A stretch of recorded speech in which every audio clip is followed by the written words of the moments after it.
Hello बच्चों, आज हम जिस उन्वान पे बात करने वाले हैं वो है मेरा पसंदीदा उस्ताद। मेरा पसंदीदा उस्ताद। नंबर 1, मेरे स्कूल में बहुत से उस्ताद हैं। नंबर 2, मेरे पसंदीदा उस्ताद का नाम अकबर है। नंबर 3, वो हमें उर्दू पढ़ाते हैं। नंबर 4, वो बहुत मेहनती है।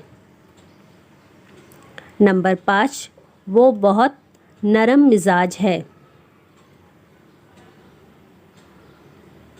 नंबर 6, वो हमें मज़े मज़े की कहानियाँ सुनाते हैं। नंबर 7, वो हमें मज़े मज़े के खेल खिलाते हैं। नंबर 8, वो हमेशा हमारी हौसला अफजाई करते हैं। नंबर 9, वो तमाम तुलबा से एक जैसा प्यार करते हैं। नंबर 10, मुझे अपने उस्ताद से बहुत प्यार है।